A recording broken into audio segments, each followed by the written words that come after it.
नया दिन एक नया अवसर है श्रेष्ठ कार्य करने का, श्रेष्ठ बनने का और कुछ श्रेष्ठ प्राप्त करने का। इसलिए अपने दिन का आरंभ जब हम करते हैं तो 3 शब्दों को अपने साथ रखना चाहिए: प्रयास, सत्य और विश्वास। प्रयास बेहतर भविष्य के लिए, सत्य अपने कर्म के प्रति और विश्वास स्वयं पर, विश्वास ईश्वर पर। सुप्रभातम, स्वागत है आपका इस विशेष कार्यक्रम में। मैं हूं किरण भारद्वाज।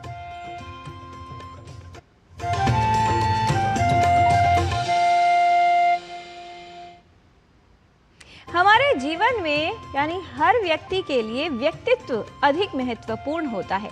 व्यक्तित्व व्यक्ति के लिए ठीक वैसे ही होता है जैसे किसी पुष्प के लिए खुशबू होती है।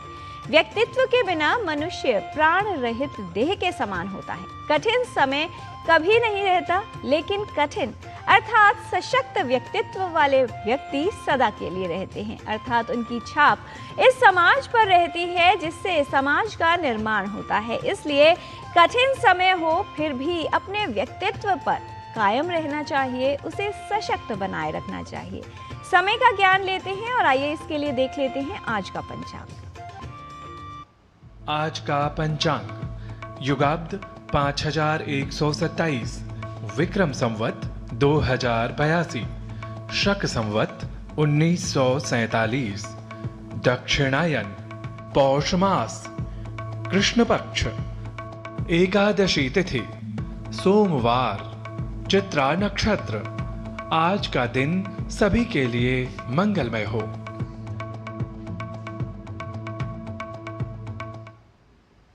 व्यक्ति की वाणी और व्यवहार ही उसके व्यक्तित्व का प्रमाण है, अतः इन पर हमेशा नियंत्रण रखना चाहिए, संयम रखना चाहिए।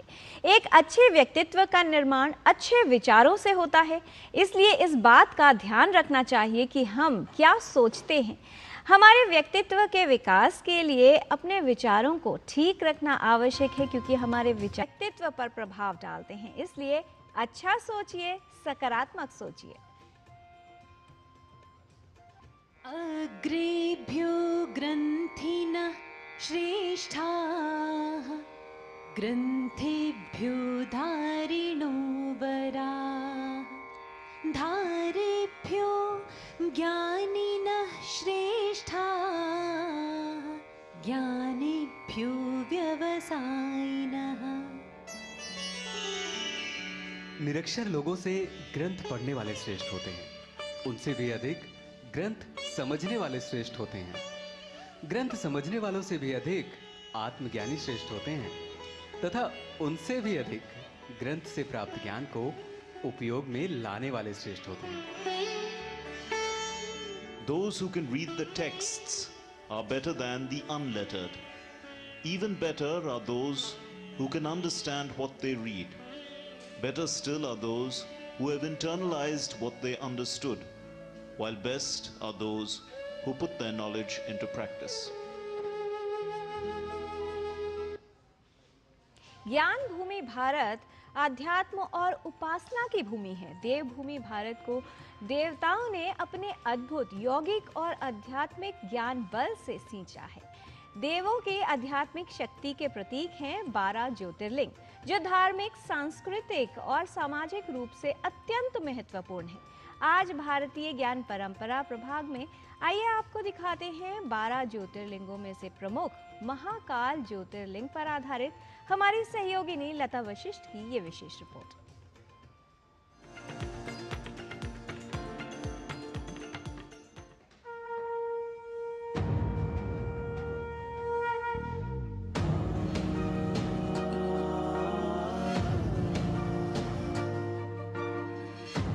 सौराष्ट्रे सोमनाथं च श्रीशैले मल्लिकार्जुनम्, उज्जयिन्यां महाकालमोङ्कारं ममलेश्वरम्, परल्यां वैद्यनाथं च डाकिन्यां भीमशङ्करं, सेतुबन्धे तु रामेशं, नागेशं दारुकावने, वाराणस्यां तु विश्वेशं, त्र्यम्बकं गौतमीतटे, हिमालये तु केदारं, ग्रीष्णेशं च शिवालये। 33 करोड़ देवी देवताओं की पुण्य भूमि है भारत, तपस्वियों की तपोभूमि है भारत और ऋषि मुनियों की ज्ञान भूमि है भारत।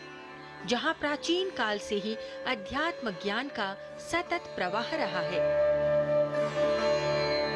आध्यात्मिक ज्ञान से समृद्ध भारत पवित्र और प्राचीन मंदिरों का देश है, जहां भक्त देवों की आराधना करते हैं।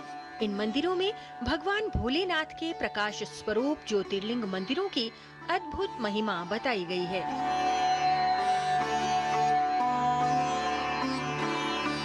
शिव पुराण के अनुसार 12 ज्योतिर्लिंग मंदिरों में भगवान शिव ज्योति के रूप में स्वयं विराजमान हैं। इसलिए इन मंदिरों को ज्योतिर्लिंग कहा गया है। ये सभी 12 ज्योतिर्लिंग भारत के अलग अलग राज्यों में स्थित हैं।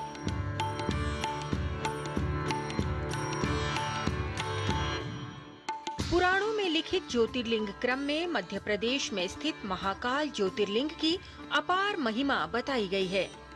प्राचीन नाम अवंतिका उज्जयिनी, जिसका आधुनिक नाम उज्जैन है, इस नगर में क्षिप्रा नदी के किनारे स्थित है महाकालेश्वर ज्योतिर्लिंग।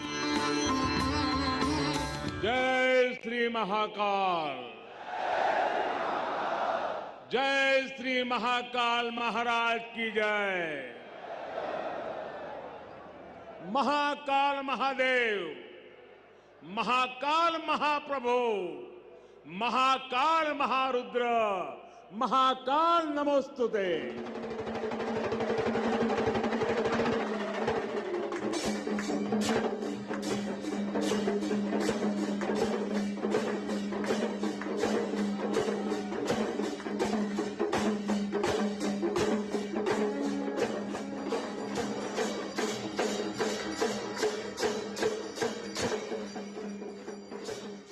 महाकाल ज्योतिर्लिंग में मृत्यु के स्वामी, अकाल मृत्यु के रक्षक भगवान स्वयंभू दक्षिण दिशा की ओर विराजमान है, जो दक्षिण मुखी महादेव के रूप में श्रद्धा भक्ति के साथ पूजे जाते हैं। महाकाल ज्योतिर्लिंग के अन्य दिशाओं में जहां एक ओर गणेश, पार्वती, कार्तिकेय और नंदी विराजमान है, तो वहीं भगवान महाकाल का श्री यंत्र मंदिर के गर्भगृह के ऊपर विपरीत दिशा में स्थापित है।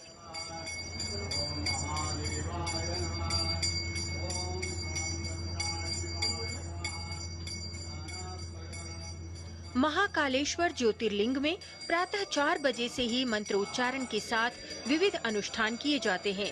साथ ही इस मंदिर में विश्व प्रसिद्ध भस्म आरती के द्वारा महाकाल का विशेष अभिषेक भी किया जाता है। ये भस्म भगवान शिव को प्रिय बेलपत्र, शमी वृक्ष आदि वस्तुओं से बनाया जाता है। मान्यता है कि भस्म जीवन की नश्वरता और मृत्यु की अनिवार्यता का प्रतीक है।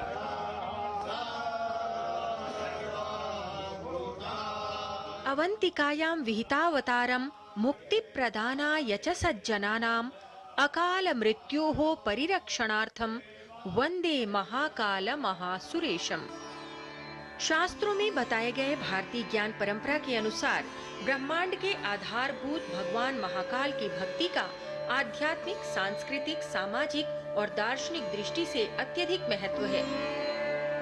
जो भक्त शुद्ध भाव से भगवान महाकाल की उपासना करते हैं, वे विभिन्न प्रकार की समस्याओं से मुक्त होकर जीवन में सुख शांति को प्राप्त करते हैं, जिससे समाज में सद्भाव और निर्भयता उत्पन्न होती है।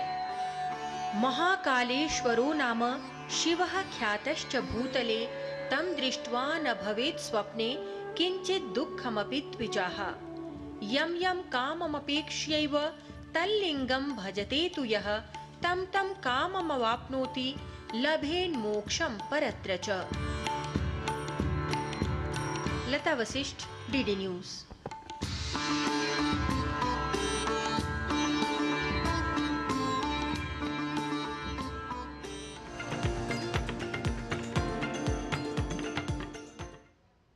दिव्य स्थलों के दर्शन न सिर्फ मोक्ष की प्राप्ति की ओर ले जाते हैं, जीवन का उद्धार करते हैं, बल्कि व्यक्तित्व को आत्मिक बल देते हैं, व्यक्तित्व को सशक्त बनाते हैं। सुंदरता अर्थात शारीरिक सुंदरता केवल दृष्टि को आकर्षित करती है, किंतु व्यक्तित्व की सुंदरता हृदय तक उतर जाती है। इसलिए प्रतिदिन अपने व्यक्तित्व में छोटे छोटे सुधार करते रहना चाहिए, जिससे एक दिन व्यक्तित्व में आश्चर्यजनक परिवर्तन देखा जा सकता है। यहाँ पर लेते हैं एक अल्प विराम। आप देखते रहिए डीडी न्यूज़।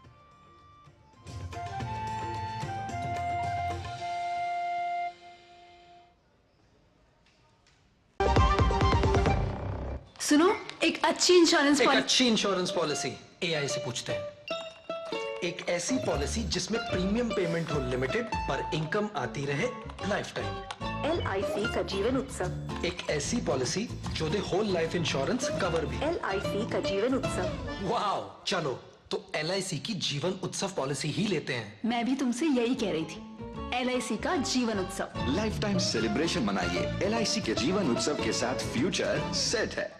कौन है जो जोड़े देश को? विकसित भारत का विकसित भारत।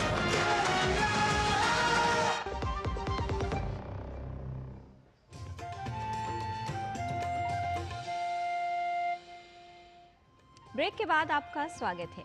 कहते हैं कि हर व्यक्ति के व्यक्तित्व की सुंदरता ही अहम है, बाकी जो समझो वो जीवन में वहम है। जिस प्रकार अच्छे व्यक्तित्व के लिए अच्छे विचार आवश्यक हैं, ठीक उसी प्रकार अच्छी सेहत के लिए अच्छा आहार विशेष महत्व रखता है। सर्दियों का मौसम आ गया है और ऐसे में खान पान को लेकर विशेष ध्यान देना आवश्यक हो जाता है। आहार में कौन सी सावधानियां आपकी सेहत को इस मौसम में भी ठीक रख सकती हैं, और सर्दियों के मौसम में खान पान को लेकर आपको क्या सावधानी रखनी है, क्या खाना है और क्या नहीं, आइए जान लेते हैं इस रिपोर्ट के माध्यम से।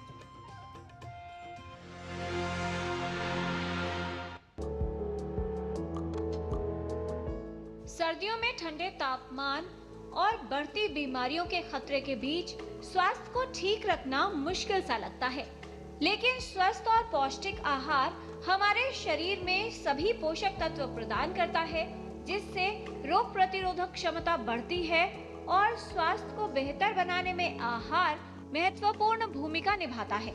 सर्दियों में आहार को लेकर विशेष सावधानी रखने की आवश्यकता होती है। सर्दियों में कई तरह के व्यंजन, घी तेल से बने भोजन की मात्रा अधिक हो जाती है और शारीरिक श्रम में कमी आती है। इसके कारण वजन बढ़ने लगता है और कई तरह की समस्याओं का खतरा बढ़ जाता है। सर्दियों में कैसा आहार लेना चाहिए, ये समझना आवश्यक है। सर्दियों में हरे पत्तेदार सब्जियां काफ़ी मात्रा में, जैसे पालक हो गया, साग हो गया और बहुत सारी मेथी हो गया, बथुआ हो गया, तो हमारे सीजनल वेजिटेबल्स की अवेलेबिलिटी बहुत ज़्यादा होती है। और इसके साथ साथ आप अगर सीरियल्स की बात करेंगे, अनाज की बात करेंगे, तो हम मोटे अनाज जो डायबिटीज़ पे बहुत ज़्यादा हेल्प करते हैं शुगर कंट्रोल करने में, उसमें जैसे आपका रागी, बाजरा, जवार, ये सब हो गया। तो मोटे अनाज की मैं अगर बात करूँगी तो उसमें अगर बाजरा जैसे हो गया, वो विंटर्स में लिया जा सकता है, सर्दियों में लिया जा सकता है। जो आप नॉर्मल चपाती ले रहे हैं, अगर आपको एक टाइम का मील भी आप रिप्लेस कर दें, मिलेट की ले लें, तो उसमें क्या होगा कि आपको फाइबर भरपूर मात्रा में मिलेगा। फाइबर से आपका ब्लड शुगर लेवल जो है वो कंट्रोल रहेगा। जो ये हमारे मिलेट्स होते हैं, इसमें बहुत सारे एंटीऑक्सीडेंट्स भी होते हैं और बहुत सारे तत्व पाए जाते हैं। इसके साथ साथ आप नट्स भी ऐड कर सकते हैं। नट्स अगर सोक्ड लेंगे, जैसे भिगोकर, बादाम, अखरोट, तो उसमें एंटी न्यूट्रिएंट्स उसके कम हो जाते हैं, ज़्यादा बायो अवेलेबिलिटी रहती है। सर्दियों के मौसम में आहार का विशेष महत्व है। संतुलित आहार से हमें पर्याप्त ऊर्जा मिलती है, वहीं सही पोषण रोग प्रतिरोधक क्षमता को मजबूत बनाने में सहायता करता है। सर्दियों के मौसम में आहार को लेकर लापरवाही करना समस्या का कारण बन सकता है। सर्दियों में अपने पोषण और आहार का विशेष ध्यान रखने की आवश्यकता होती है। ठंड में जैसे होता है कि देसी घी से बनी कुछ हम पंजीरी बनती है कई घरों में, या फिर लड्डू, पिन्नी, ये सब फेमस चीज़ें हैं। तो जो पेशेंट डायबिटिक है तो उन्हें ये देखना है कि वो कैसे अपनी प्रिपरेशन करे कि जो वो बहुत कम से कम उस घी में बनी हो और उसमें कुछ ऐसी शुगरी चीज़ें जो हमारा मीठा है वो ना डले। उसकी बजाय आप कुछ जो हेल्दी सीड्स वगैरह होते हैं, जैसे हमारे पास सेसमे सीड हो गया, चिया सीड्स हो गया, फ्लैक्स सीड्स हो गया, वो सब ऐड करके आप थोड़ी प्रिपरेशन बना सकते हैं और उसका पोर्शन साइज भी कंट्रोल करना चाहिए। सर्दियों में कई तरह के खाद्य पदार्थ उपलब्ध होते हैं। ऐसे में हमें क्या खाना है, किस तरह का आहार लेना है और कितनी मात्रा में खाना है, इस पर विशेष ध्यान देना चाहिए। अपने आहार में हर तरह के खाद्य पदार्थ शामिल करने चाहिए, जिससे शरीर को पर्याप्त मात्रा में विटामिन, खनिज और महत्वपूर्ण पोषक तत्व मिल सकें। सर्दियों में गर्म दूध और हल्दी मिलाकर पीने से रोग प्रतिरोधक क्षमता मजबूत होती है और संक्रमण व सर्दी जुकाम से बचाव होता है। इस मौसम में खान पान को लेकर कुछ परहेज करना भी आवश्यक है और कुछ बातों का ध्यान रखना चाहिए, विशेष तौर पर उन लोगों को जो उच्च रक्तचाप से प्रभावित हैं, हृदय रोगी हैं या मधुमेह जैसी बीमारी से ग्रस्त है। ब्रेकफास्ट की बात करें तो आप कोई भी प्रोटीन रिच जैसे बेसन चीला हो गया और बहुत सारे हमारे पास ऑप्शंस आते हैं, ओट्स का बना कुछ हो गया या फिर आपको स्टफ्ड रोटी ले सकते हैं, जैसे बथुआ आ गया, पालक आ गया, होमली प्रिपेयर्ड, आप इसमें से कोई भी ऑप्शन यूज़ कर सकते हैं। जो बेसिकली आपका जो एक मील है उसमें प्रोटीन भी होना चाहिए, कार्ब्स भी होने चाहिए, फैट्स भी होना चाहिए और मतलब कंप्लीट मील होना चाहिए। सूप्स यूजली अच्छा ऑप्शन है अगर वो घर पे बना हुआ है। अगर आप वो पैक्ड सूप ले रहे हैं जैसे किसी भी ब्रांड के आ रहे हैं, वो उसमें प्रिजर्वेटिव है, उसका कोई फ़ायदा नहीं, कोई आपको उसमें पौष्टिक तत्व नहीं मिलने वाले। अगर आपको सूप्स लेने हैं तो आपको फ्रेशली होम प्रिपेयर्ड हो। यदि आपके शरीर में विटामिन, खनिज या किसी अन्य पोषक तत्व की कमी है तो ये आपकी रोग प्रतिरोधक क्षमता को प्रभावित कर सकता है।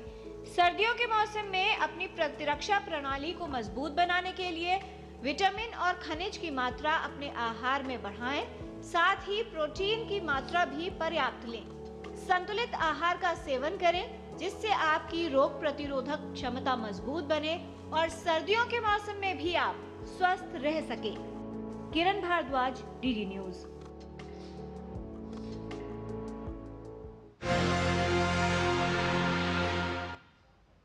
तो इन सर्दियों में आप क्या खा रहे हैं, उसमें स्वाद के साथ साथ वो कितना स्वस्थ है, कितना संतुलित है और कितना पौष्टिक है, इस बात पर भी विशेष ध्यान दीजिए। और अपने व्यक्तित्व में दो बातों पर विशेष ध्यान दीजिए कि स्वयं के व्यक्तित्व को तराशो और स्वयं को तलाशो, तभी आपका व्यक्तित्व सशक्त बन सकता है। यहाँ पर लेते हैं एक अल्प विराम, आप देखते रहिए डीडी न्यूज।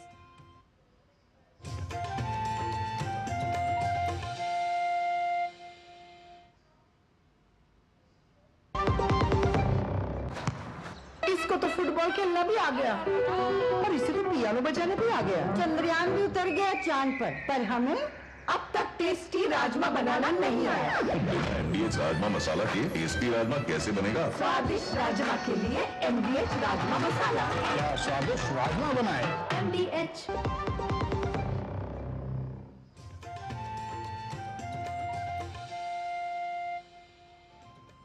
ब्रेक के बाद आपका स्वागत है। स्वास्थ्य के लिए उपयोगी जितना संतुलित आहार है, ठीक उतना ही संतुलित रूप से, नियमित रूप से व्यायाम करना भी है। इस मौसम में बहुत से लोगों को आलस्य महसूस होता है, शारीरिक गतिविधियां कम हो जाती हैं। तो आइए आपको कुछ ऐसी योगिक क्रियाएं बताते हैं जिनसे आप अपने आलस्य को दूर कर सकते हैं और अपने शरीर में ऊर्जा का संचार कर सकते हैं।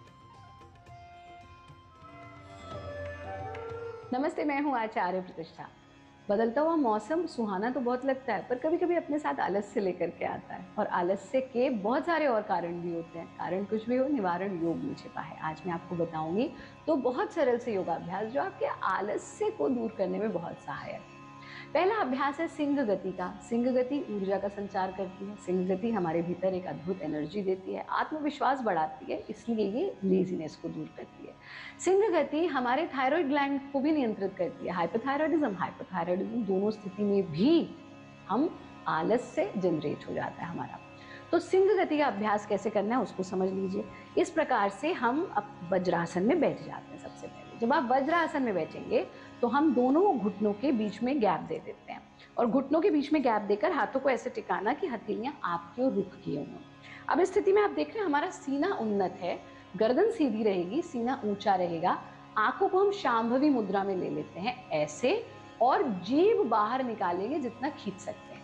उस स्थिति में रुककर सिंह, क्योंकि इसका नाम है सिंह गति है, तो सिंह गर्जना हमको करनी है। एक बार देखिए कैसे।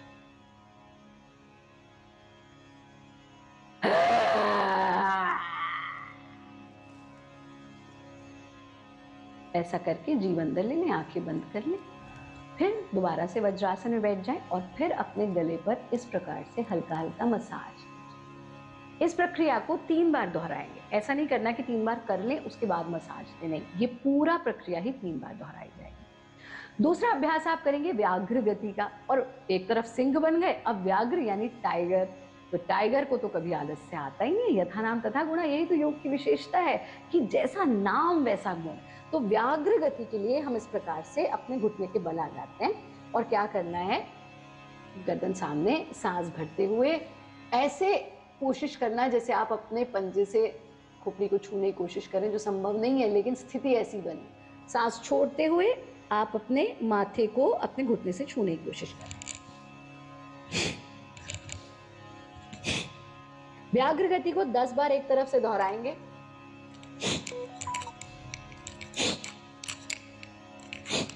दस बार दूसरी तरफ से दोहराएंगे। फिर विश्राम कैसे करेंगे, वज्रासन में बैठे, हाथों को बिल्कुल ढीला छोड़ दिया, पूरे शरीर को ढीला छोड़ दिया। इसका अभ्यास जब 10-10 रिपीटिशन दोनों तरफ से कर लें, बस 10-10 बस इतना ही करना है। पर इसके साथ साथ आपको कुछ और भी करना है। वो क्या है? पहली चीज, जब समय मिले आप थोड़ी देर अपने श्वास पर ध्यान टिकाइए। दूसरा काम, आपको दिन में कम से कम एक बार थोड़ा सा माइल्ड वॉकिंग ज़रूर कीजिए। और तीसरी चीज़, जब मन आलस्य में आए थोड़ी देर किसी भी, जिस भी संप्रदाय, जिस भी संस्कृति को आप मानते हैं, तो किसी भी जो मंत्र आपकी संस्कृति से उसका जाप कर लीजिए। ये हमारे आलस्य को दूर भगाता है। आप सब खुश रहें, स्वस्थ रहें, आनंदित रहें, हमारा कार्यक्रम देखते रहें। नमस्ते। सर्दियों के मौसम में कुछ समय व्यायाम के लिए अवश्य निकालें। जोड़ों और मांसपेशियों की गतिशीलता बनाए रखें, जिससे जोड़ों की समस्याओं से भी बचाव होगा और आपके शरीर में ऊर्जा का संचार होगा। कई बार हम इस बात से भ्रमित हो जाते हैं कि लोग हमारे बारे में क्या सोचते हैं, लेकिन आपका व्यक्तित्व क्या है जो आप हैं। लेकिन लोगों का दृष्टिकोण आपके प्रति क्या है, ये इस बात पर निर्भर करता है कि उनका व्यक्तित्व क्या है, वो कैसी सोच रखते हैं, आपके बारे में क्या सोचते हैं। ये है जीवन का ज्ञान। और अब बात संस्कृत के ज्ञान की। संस्कृत का ज्ञान हमारी जीवन, हमारी संस्कृति की पहचान। संस्कृत का ज्ञान लेने के लिए आइए चलते हैं हमारे सहयोगी डॉक्टर नारायण दत्त मिश्र के पास, संस्कृत पाठशाला में।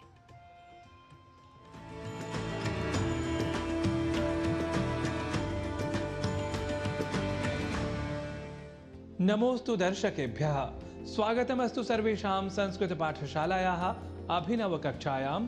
अहमस्मि नारायण दत्त मिश्रः। संस्कृत पाठशाला की कक्षा में आज पुनः शब्दों के शुद्ध उच्चारण और शुद्ध लेखन को बताने के क्रम का कर लेते हैं आरंभ आज के विशेष शब्द के साथ, जहां हम सामान्य रूप से उच्चारण और लेखन में कर जाते हैं अशुद्धि, और वह अशुद्ध शब्द है आर्यभट्ट। देखिए, आर्यभट्ट यह शब्द भट्ट के साथ बोला और लिखा जाना शुद्ध नहीं है।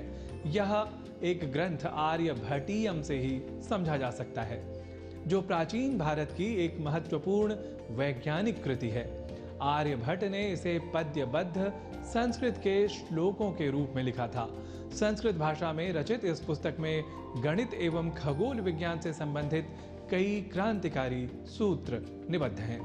अब आर्यभट्ट के रूप में कुछ लोगों द्वारा कहे जाने वाले आर्यभट्ट के बारे में कुछ तथ्य भी जान लेते हैं। आर्यभट्ट की गिनती भारत के प्राचीन महान वैज्ञानिकों में की जाती है। उन्होंने उस समय ब्रह्मांड के रहस्यों को दुनिया के सामने रखा, जब शेष संसार ठीक से गिनती गिनना भी नहीं सीख पाया था। यही कारण है कि भारत सरकार ने 19 अप्रैल 1975 को जब अपना पहला कृत्रिम उपग्रह का प्रक्षेपण किया, तब उस उपग्रह को नाम दिया आर्यभट्ट, न कि आर्यभट्ट। तो अब आपने आर्यभट्ट इस शब्द के बारे में ठीक से जान लिया है, पर हम में से कई आर्यभट्ट को आर्यभट्ट भी लिख और बोल जाते हैं, जो कि अशुद्ध है। यह हम आपको बता ही चुके हैं। अब जान लेते हैं कि ऐसा क्यों। देखिए, वास्तविक या शुद्ध नाम या शब्द आर्यभट्ट ही है। आर्यभट्ट को आर्यभट्ट लिखने के पीछे लोगों की धारणा यह है कि ब्राह्मण होने के कारण वे भट्ट होने चाहिए, जैसे कि कुमारिल भट्ट, भट्ट गोपाल, गोपाल भट्ट स्वामी आदि आदि। किंतु बात यह है कि उन्होंने स्वयं अपने ग्रंथ में अर्थात आर्यभटीयम में तथा उनके पश्चातवर्ती भारतीय वैज्ञानिकों ने भी सभी जगह उनका नाम आर्यभट्ट ही लिखा है और स्मृत किया है। और यह भी जान लीजिए कि भट्ट शब्द का अर्थ होता है योद्धा।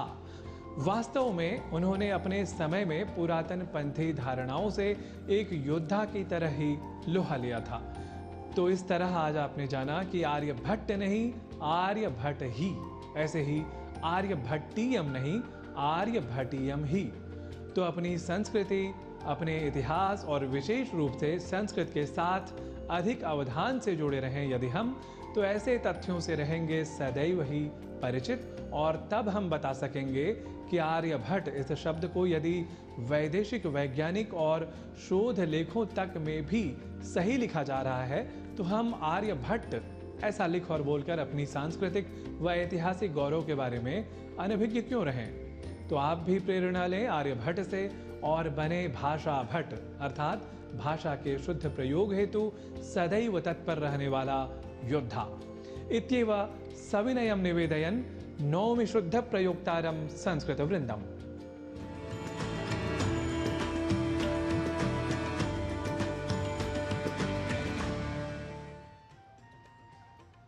भाषा को सीखने और कुशल बनने के लिए उसमें होने वाली त्रुटियों को दूर करना आवश्यक है। ठीक उसी प्रकार जीवन में कुशलता प्राप्त करने के लिए अपने व्यक्तित्व की त्रुटियों को दूर करना अति आवश्यक है। व्यक्ति बनकर नहीं बल्कि व्यक्तित्व बनकर जिएं, क्योंकि व्यक्ति एक दिन विदा हो जाते हैं लेकिन व्यक्तित्व सदा जीवित रहता है। जीवन में अपना व्यक्तित्व शून्य के समान रखिए, जिसका कोई भी अपना मूल्य नहीं, अर्थात कोई उसमें से कुछ घटा नहीं सकता, किंतु जब आप किसी के साथ खड़े हों तो उसका मूल्य कई गुना बढ़ जाए। आज के कार्यक्रम में इतना ही। हमारी पूरी टीम को दीजिए अनुमति। नमस्कार।